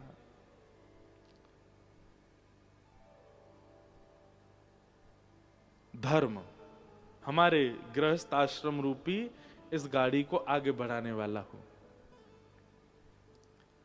जब वृषभ होगा, दोनों समान होंगे, बैलगाड़ी मजबूत होगी, तो ऊपर बैठने वाले अपने एक स्थान से दूसरे स्थान यानी कि जन्म स्थान से लेकर के मृत्यु पर्यंत तक की यात्रा सुखद कर पाएंगे। लेकिन यहां कथा आती है कि ठाकुर जी ने अपने बाम चरण को उठाया, लंबा करके पीछे करके ऐसे मारा, महाराज बैलगाड़ी को तोड़ दिया और उसके ऊपर बैठे हुए राक्षस सक्टासुर का वध किया। ये क्यों हुआ? अब इसकी बात सुनो। ठाकुर जी जिस बैलगाड़ी के नीचे हैं, पहली बात तो ठाकुर जी ऊपर होने चाहिए थे, ठाकुर जी कहां हैं? नीचे। मतलब प्रायोरिटीज के रूप में सब कुछ है पहले, लेकिन ठाकुर जी कहां हैं? सबसे पीछे या सबसे नीचे। पहले ये करके देख लेंगे, ये करके देख लेंगे, ये करके देख लेंगे, ये करके देख लेंगे, ये करके, जब कहीं भी कुछ काम नहीं बनेगा तब भगवान के पास जाएंगे। सबसे पहली गलती। तो सकट के नीचे ठाकुर जी। फिर दूसरा, सक्टासुर नामक दैत्य ऊपर बैठा है, मतलब ठाकुर जी नीचे हैं और दैत्य ऊपर। वही बात है कि प्रायोरिटीज के रूप में संसार है, ठाकुर जी नीचे हैं, पहली गलती। और दूसरी गलती क्या है? सकट है मतलब बैलगाड़ी है, पर उसके आगे धर्म नहीं है, बैल नहीं बंधे हैं। खड़ी बैलगाड़ी के नीचे सो रहे थे ठाकुर जी। तो जिस गृहस्थाश्रम रूपी बैलगाड़ी में आगे धर्म नहीं है, ऊपर बाकी की चीजें प्रधान रूप से हैं, ठाकुर जी नीचे हैं, ऐसी स्थिति में ठाकुर जी अपने अंगुष्ठ के स्पर्श से उस पूरे व्यवस्थित सकट का विध्वंस कर देते हैं। फिर वो किसी कार्य का नहीं रहता। ये पूरी लीला है, सकट भंजन लीला, सक्टासुर वध लीला। इसलिए गृहस्थाश्रमियों को 2-3 काम यहां बहुत विशेष रूप से करने हैं। और वो क्या है? सबसे पहला, विवाह होते ही एक दूसरे से मन मिलाना है। ये तो होगा ही नहीं कि दोनों एक जैसे ही होंगे, और होने भी नहीं चाहिए, विपरीत ही होने चाहिए। पर अगर उसमें कोई कमी है तो आप पूरक बनो, आप में कोई कमी तो वो पूरक बने, तभी आपकी बैलगाड़ी चलेगी। दूसरी बात, ठाकुर जी ऊपर हों, बाकी की सारी प्रायोरिटीज नीचे हों, तो बात बनेगी। तीसरी बात, दोनों सत्य, दान, दया और पवित्रता का पालन करें। एक ही करे दूसरा ना करे तो भी काम नहीं चलेगा। इस प्रकार से जब करोगे तो ठाकुर जी आपकी गृहस्थ आश्रम रूपी सकट का विध्वंस नहीं करेंगे। यह सक्टासुर वध की लीला। अगर इस प्रकार से एक एक लीला ठाकुर जी की घुटमन लीला में भी ऐसी हम लोगों को सीखने की कुछ बातें हैं। ठाकुर जी की माखन चोरी लीला में भी कोई भाव है, गौचारण लीला में भी भाव है, सब में हम सबको सीखने के लिए भाव है। ये कोई ऐसी लीला नहीं है बस हाँ खुश है गए, वाह वाह वाह कितनी बढ़िया, आनंद आ रहा सुन के। ये सिखाने वाले सब सीखे हैं। 3 महीना के ठाकुर जी है गए। अब धीमे धीमे ठाकुर जी ने एक बड़े हिन लगे, 2 दतुइयां निकल आई हैं ठाकुर जी की। कभी कभी बैठे बैठे दाऊ दादा को हाथ पकड़ के काट ले में जोड़ते, फिर दाऊ दादा भगा, मैया देख तेरो लाला काट गो मुए। यशोदा मैया तो खुश हो गई, मैया तू खुश है रही है मुँह काट गो। अरे ना मैं देखूं तो मेरे लाला की दतुइयां कैसी। यशोदा मैया जाकर के दांतन को देखें, आहा कैसे मधुर लाल जी के छोटे छोटे दतुइयां निकल के आई हैं। उत्सव होने लगा गोकुल में, क्यों? लाला दांत निकल आए हैं। अब तो महाराज भीड़ लग गई, क्यों? गोपियां सब जामे अपने अपने हाथन ने कटवा में लाला तेरे सब मुंह में दे कि लाला नेक काट जाए। ऐसी छोटी छोटी सुई जैसी चुभे सबन के हाथन में, और सब भागो अपने माथे। हरी मैया तुम्हारा लाला तो ऐसा कोमल, काटे भी बड़े प्रेम ते है। ऐसी ऐसी लीलाएं हैं, कभी कभी याद आ जाती हैं भाव। एक लीला है मेरे को याद आ जाए तो, ठाकुर जी के कर्ण भेदन संस्कार की लीला। देखूं अगर पद मिल जाए तो। लाल जी के कर्ण भेदन लीला की बहुत सुंदर एक लीला है। लाल जी जैसे ही 6-7 महीना के भय नेक नेक घुटमुन चलना सीख गए हैं। 7 महीने के घुटमुन चलते हैं? हाँ, मैं 9-10 के मान लो, अनुभव हमें कम है ना, आप सबको होगा। तो ठाकुर जी अब घुटमन चलने लगे तो यशोदा मैया बोली अब लाला को कर्ण भेदन, कर्ण छेदन संस्कार करो। और सांडिल्य मुनि आए और सांडिल्य मुनि आकर के लाला की कर्ण छेदन संस्कार की लीला कर रहे हैं।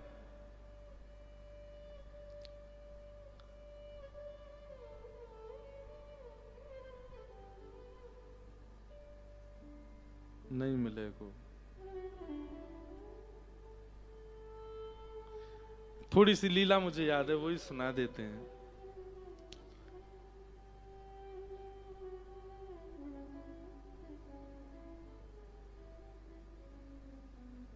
हाँ, तो लीला सुना देते हैं, वो पद तो नहीं मिल रहा है।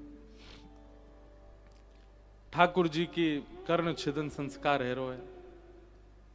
लाला को आज सवेरे उठाई दियो, बढ़िया सुंदर मैया ने नवायो धुवायो, केश काट दिए, पीली पीताम्बरी पहनाई, आंखन में काजल लगायो, एक डिटोना गाल पे धर दियो, सुंदर तिलक धराए, मोर पिछ लगायो, सुंदर सुंदर लाला को कुंडल पहनाए। अभी कुंडल ऊपर धारण ना करें, सो मैया ने ऐसे कुंडल बनवाए हैं, वो गोल यूं आ जामे लाल जी के, तो ये ऐसे मोड़ के मैया ऐसे चूड़ी जैसे कुंडल है यूं धरा दें, तो ठाकुर जी के यहाँ 2 मोती से लटकते रहें, ऐसे ठाकुर जी के कुंडल धराए, कौंधनी पहनाई। लाल जी समझ गए कि आज कछु उत्सव है, यही मारे मैया इतना श्रृंगार कर रही है। नीचे सब मंगल बाजे बजा रहे हैं, गा रहे हैं, आनंद कर रहे हैं, कदली फल के वृक्ष लगे हैं। ठाकुर जी बड़े प्रसन्न हैं, बोले आज कछु उत्सव है रो है। मैया लेकर के लाल जी को आई, चौकी पे बैठी, सब लोग पुष्प चढ़ा रहे, ऐसे ही पद में वर्णन है पूरा। ठाकुर जी को तिलक किया गयो, आरती करी, नजर उतारी। ठाकुर जी अब तक तो बड़े प्रसन्न। इतने में ही सामने सुनंदा बुआ बैठी और चांदी के थाल में एक पैनी सी सुई लेकर के आई। अब जैसे ही वो स्वर्ण की सुई उठाई सुनंदा बुआ ने, तो ठाकुर जी वह सुई देखें, और सुई देख करके और फिर मैया देखें। मैया लाला के नेत्र बंद कर रही है, कहीं लाला डरे नहीं, और ठाकुर जी बार बार मैया को हाथ खींचे, फिर सुई देखें, फिर मैया देखे, बोली जम का होएगो, ये तो धोखो दियो जा रहा हो हमें। अब मैया सबंते कह रही है, बोले लाला डर रहा है या नचाओ, कोई लाला को ताल सुनावे, कोई लाला को गा के बतावे, कोई लाला के आगे फिर के नहीं घुमावे। ठाकुर जी थोड़ी देर तो वाय देगा, फिर वही देखे सुई है। बोले सुई का ही कुधरी है यहाँ। इतने में ही यशोदा मैया ने इशारे में कि वो झटपट कर दो, ये ऐसे ना करन देगो। लेकिन सुनंदा के भी हाथ कांप रहे हैं, ऐसे कोमल ठाकुर जी, इनके कर्ण छेदन करूं कैसे।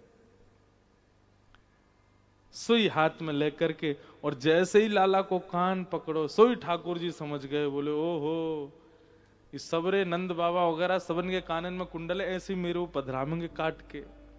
सोई ठाकुर जी गुटमुन गुटमुन दौड़न लगे, यशोदा मैया की गोद से निकल के दौड़े, और कहां गए, बोले पास से एक पलंग धरो, बाकी भीतर जाके बैठ गए।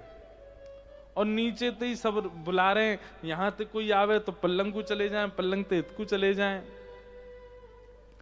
और ठाकुर जी ऐसे घबरा रहे हैं, ऊपर से सब देवता देख रहे हैं, बोले अरे ब्रजवासियों तुम्हारे हाथ जोड़े, ये परमात्मा है, कहीं इनको ज्यादा भय लग गया तो नूतन प्रलय हो जाएगा। यशोदा मैया ने अपनी साड़ी खोची, बोले आज लाला को करना ही है, या पकड़ो दारी के। यशोदा मैया के हाथ में पाम आ गए, ठाकुर जी सोई खींच के बाहर निकाले और खींच करके गोद में लिए, और मेरो लाला मेरो लाला। ठाकुर जी रो में चिल्ला में चीखें, और इतने में ही सुनंदा जैसे तैसे गई, ठाकुर जी को कर्ण पकड़ करके जैसे ही सुई पधराई, लाल जी जोर से चिल्लाए, चीख रहे हैं, रो रहे हैं। और तभी एक सुंदर हीरा को कुंडल ठाकुर जी के कानन में पधरा दियो। धीमे धीमे ठाकुर जी शांत है गए। नंद बाबा गौशाला में घुमा के लाए, गैयान के बीच में खेले, बीच बीच में कान पकड़ के रोमे, सब वर्णन कियो पद में। और ठाकुर जी को कर्ण भेदन संस्कार भयो। अब लाल जी के कानन में छोटे छोटे हीरा के सुंदर सुंदर कुंडल विराज रहे हैं। ज्यों ज्यों लाला बड़े हैं रहे, त्यों त्यों रूप माधुरी ऐसी ठाकुर जी की सबके चित्त में बस रही है। अब तो केवल ब्रजवासियों को एक ही काम है, देखे बिन कान्हा जब मन नाही माना, इन आंखों से आज हमने ब्रह्म पहचाना है। कृष्ण चरण कमलों में मन को लगाना, इन गोपियों का ताना ये उल्हाना तो बहाना है। सब गोपियां नए नए बहाने लेकर के आमे, अरे मैया हमारे घर से दूध खत्म है, कोने दूध दे दो। दूध लेवे के बहाने आमे ढूंढे कौन है, कहाँ है नंद नंदन, कहाँ है श्याम सुंदर। ऐसे ही सब ब्रजवासी पूरे दिन आते हैं, ठाकुर जी को देखते हैं। अब लाला 1 वर्ष के है गए। यशोदा मैया की उंगली पकड़ करके नेक नेक उठनो सीख गए। अब धीमे धीमे चरण आगे धर के ठाकुर जी चलनो सीख गए।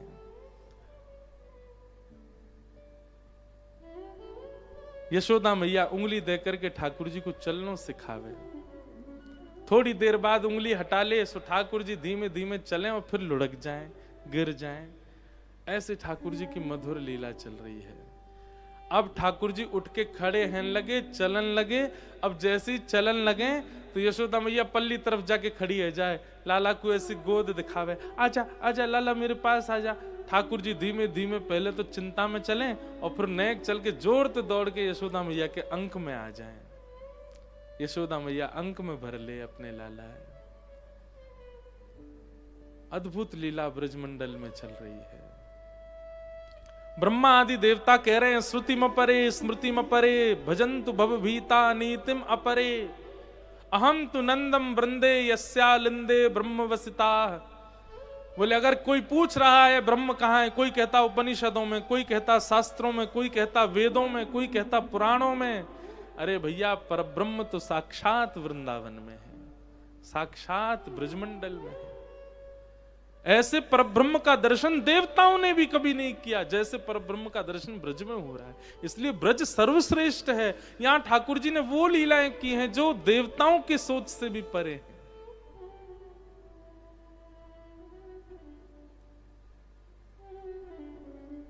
ऐसे ठाकुर जी की लीला चल रही है।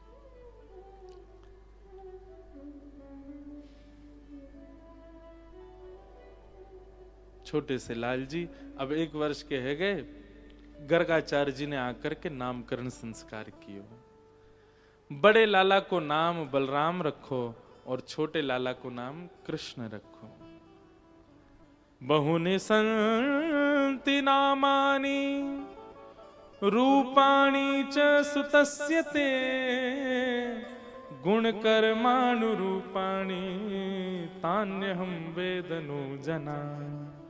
गर्गाचार्य जी बोले मैया आपके लाला को नाम में कृष्ण धर रहा हूं क्योंकि ये कृष्ण वर्ण को है, पर यही नाम नहीं रहेगा तुम्हारे लाला को। जैसे जैसे लीला गुण या की प्रकट होंगे वैसे वैसे अनेक नाम लाला के रहते जाएंगे। ठाकुर जी को नाम कृष्ण रखोगे।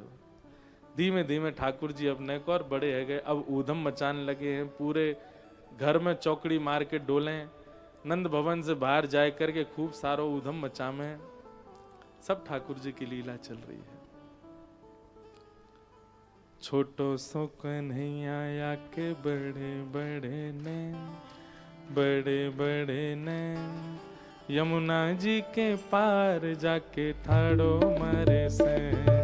छोटो सो कन्हैया या के बड़े बड़े ने, बड़े बड़े ने, नाजी के पार जाके ठाड़ो मारे से। छोटो सो कन्हैया या के बड़े बड़े ने, बड़े बड़े ने, यमुना जी के पार जाके ठाड़ो मारे से।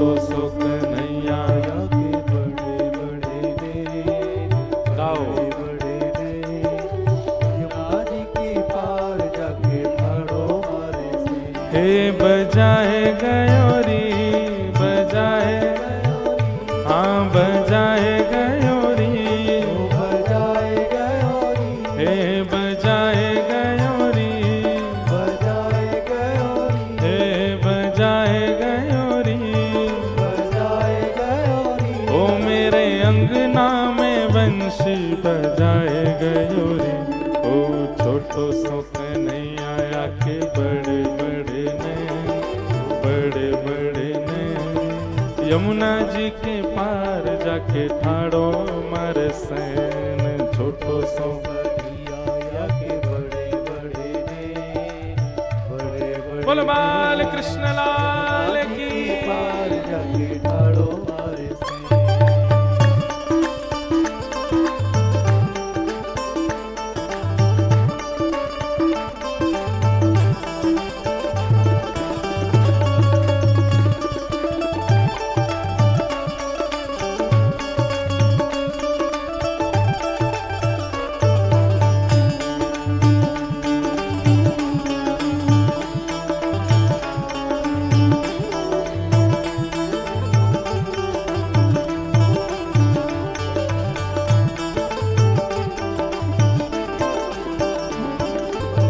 यमुना के तट गई भरन को गागर यमुना के तट गई भरन को गागर यमुना के तट गई।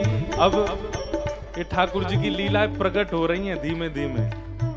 यमुना के तट गई भरन को गागर यमुना के तट गई भरन को गागर पीछे से आए गए नटवर नागर पीछे से आए गए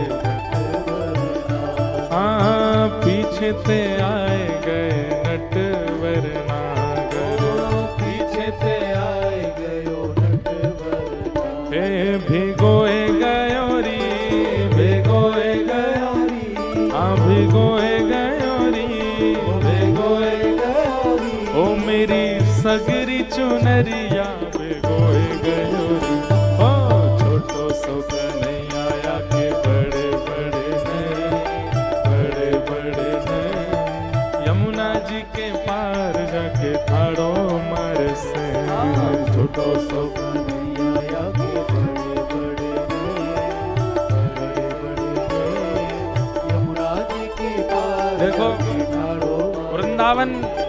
वृंदावन श्री कृष्ण सबको समझ में आवे वाली बात ना है। अब ये पर ब्रह्म की हरकतें हैं। क्या करते हैं? यमुना जी के पार जाके ठाड़ो मारे सैन ऐसे अपनी मटका मतलब एक भौं ऊपर जावे दूसरी नीचे फिर दूसरी ऊपर जावे ऐसे ऐसे ठाकुर जी अपनी भौं चला इसको कहते हैं सैन। हे यमुना जी के पार जाके ठाड़ो मारे सैन यमुना जी के पार जाके ठाड़ो मारे सैन हे छोटो सो कन्हैया के बड़े बड़े ने बड़े बड़े ने यमुना जी के पार जाके ठाड़ो मारे सैन छोटो सो कन्हैया के बड़े बड़े ने बड़े बड़े ने यमुना जी के पार जाके बोल नंद के लाला की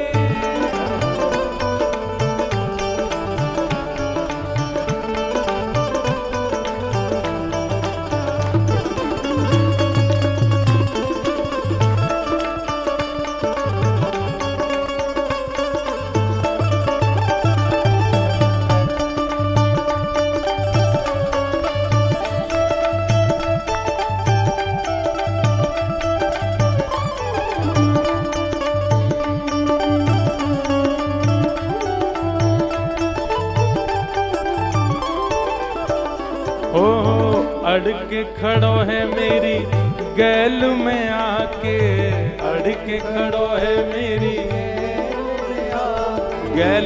गैल मतलब मेरे रास्ता में। गोपी कह रही है अड़के ऐसे करके और मेरे रास्ता में आके खड़ो है। अड़के खड़ो है मेरी गैल में आके अगड़ के खड़ो है मेरी गैल में आके। ओ मांगे दधी दान नहीं जान देवे आगे, मांगे दधी दान नहीं जान देवे आगे। गोपी ते कह रहा है हमारे यहाँ ब्रज में होती है दान लीला। कौन सी लीला? जब गोपियां दूध दही मक्खन लेकर के मथुरा बेचने जाती हैं तो उस मार्ग में ठाकुर जी खड़े हो जाते हैं और गोपी इनके आगे खड़े है करके बोले, एरी गोपी चल ला, हम इतनी मूर्ति हैं, ये तनसुका मनसुका धनसुका सुबल तोष मैं कन्हैया, इतनी मूर्ति इनके काजे, चल ला दही दे जा। गोपी के काई को दे जाए, ऐसा कहा किया तेने? अरे जी जा मार्ग पे तू चल रही काहे जे हमारे पिताजी ने बनवायो, या को कर कौन देगो? टैक्स, टोल टैक्स आज के नहीं है भैया, ठाकुर जी भी लेते थे। ठाकुर जी कह रहे हैं मथुरा जावे को जे मार्ग हमारे नंद बाबा ने बनवायो, या को कर दे के जा। अड़ के खड़ो है मेरी गैल में आके, अड़ के खड़ो है मेरी मांगे दधी तान नहीं जान देवे आगे, मांगे दधी दान नहीं जान देवे आगे। हाँ मांगे दधी दान नहीं जान देवे आगे, मांगे दधी दान नहीं जान देवे आगे। खाए गयो री, हाँ खाए गयो, खाए गयो री, हाँ खाए गयो, ओ खाए गयो, खाए गयो री, ओ मेरी मटकी ते माखन चुराए गयो री। छोटो सो कन्हैया आया के बड़े बड़े ने, बड़े बड़े ने यमुना जी के पार जाके ठाड़ो मारे से। छोटो सो कन्हैया आया के बड़े बड़े ने, बड़े बड़े ने यमुना जी के पार बजाए गयो री, बजाए ओ बजाए गयो री, बजाए गयो, ओ मेरे कानन में बंशी बजाए गयो री। छोटो सो कन्हैया आया के बड़े बड़े ने, बड़े बड़े ने यमुना जी के पार जाके, हाँ यमुना जी के पार जाके, यमुना जी के पार जाके। और अंगना में सोए रही सुध बुध नाए, अंगना में सोए रही सुध बुध नाए, अंगना में सोए रही सुध बुध नाए, अंगना में सोए रही सुध बुध नाए। सोमती पे जादू डारो जागेगी के नाए, सोमती पे जादू डारो जागेगी के नाए। हाँ सोमती पे जादू डारो जागेगी के नाए, सोमती पे जादू डारो जागेगी के नाए। हाँ सुनाए गयो री, सुनाए गयो री, हाँ लुभाए गयो री, लुभाए गयो री, ओ मेरे मन पूजे सांवरो लुभाए गयो री। छोटो सो कन्हैया आया के बड़े बड़े ने, बड़े बड़े ने यमुना जी के पार जाके ठाड़ो मारे से। छोटो सो कन्हैया आया के बड़े बड़े ने, यमुना जी के पार जाके ठाड़ो मारे से। हाँ सुनाए गयो री, सुनाए लुभाए गयो री, सुनाए गयो री, ओ मेरे मन पूजे सांवरो लुभाए गयो री। ओ छोटो सो कन्हैया आया के बड़े बड़े ने, बड़े बड़े ने यमुना जी के पार जाके ठाड़ो मारे से। यमुना जी के पार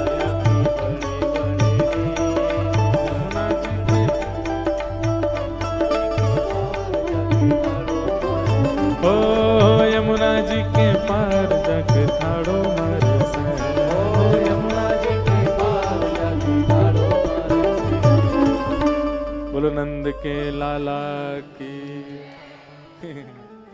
ये तो ठाकुर जी की बाल लीला चल रही है, ये तो होना ही है भैया। तुम्हें कहा लगे कि लाल जी आएंगे तो ही भोग लगेगा? यहाँ लाल जी बैठे ही हैं पहले थे। लगाओ रे मधुमंगल श्री दामा लगाओ। तो ऐसी ठाकुर जी की लीला, बैठ जाओ भैया सब, और कुर्सी खाली पड़ी है, इन पे बैठ जाओ।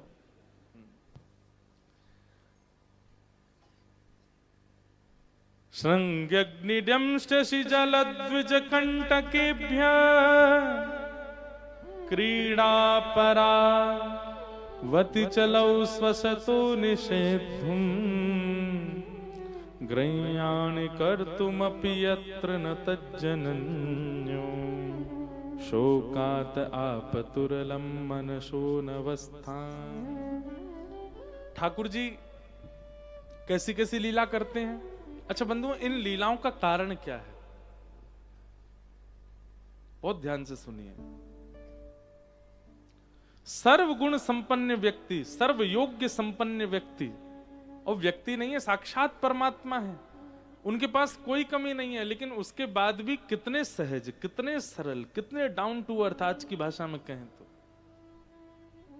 व्यक्ति को ऐसा ही होना चाहिए। देखो एक बात बोले हम, अपने गुण को गोपनीय रखना सीखिए। हम लोग कोई गुण सीखते हैं, कोई गुण हमारे अंदर आ जाता है तो हम ऐसे रहने लग जाते हैं, हमारी दिनचर्या ऐसी हो जाती है कि हमारे गुण से ही पता चल जाता है, कि हमारी आने जाने से ही पता चल जाता है कि हम कैसे हैं। जैसे पढ़ा लिखा व्यक्ति, पढ़े लिखे व्यक्ति की ड्रेसिंग सेंस, पढ़े लिखे व्यक्ति की घड़ी पहनने का तरीका, पढ़े लिखे व्यक्ति के हेयर स्टाइल सब बता देती है, पढ़ा लिखा है।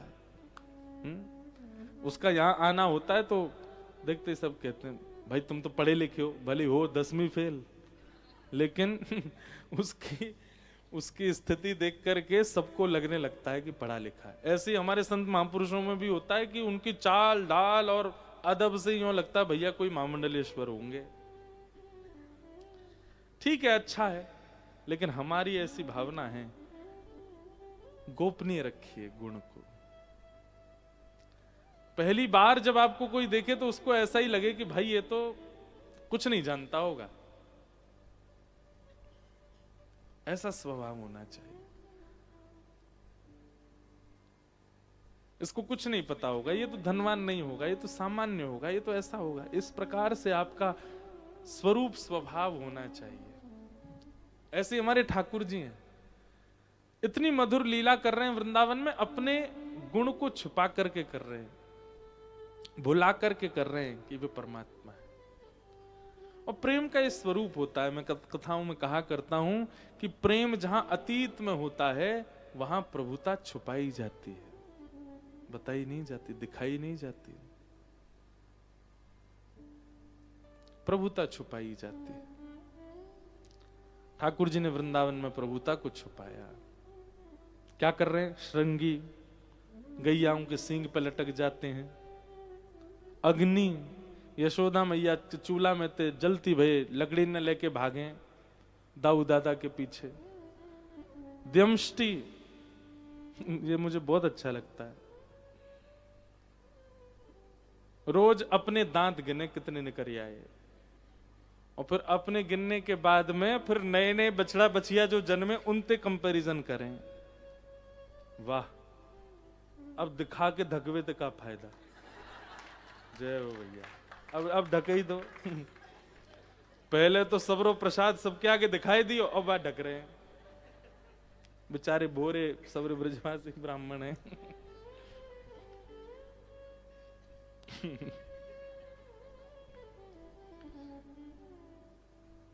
इसी को कहते प्रभुता छुपाना। जो है सहज है, सरल है। तो हम क्या बता रहे थे? हाँ, तो रोज अपने दांत गिने बाबा, और वाक के बाद फिर जामेंगे जो नए नए बछड़ा बछिया भयकाएं उनके गिन के आमे, और फिर रो में नंद बाबा के लाला काय रो रो। बोले बाबा मुझे तो ऐसा लगे कि मैं जब पेट में हतो ना तब मैया ने अच्छे से खान पान नहीं कियो। देख इतने दिन है गए अभी तक मेरे दांत ही नहीं निकल रहे। और जे गैया देख भूसो चरे भूसो खावे, और देख या के बालक जन्म लेते कछु दिनानमी दांत नहीं करिया में सबरे, मेरो ब्याह हो जाएगो और मैं तो अपनी बहू भूसा ही खवाए करूंगो ताकि मेरे बालकन के जन्म लेती दांत आ जाए। नंद बाबा के लाला कैसी बात बनावे। श्रृंग अग्नि डमष्टि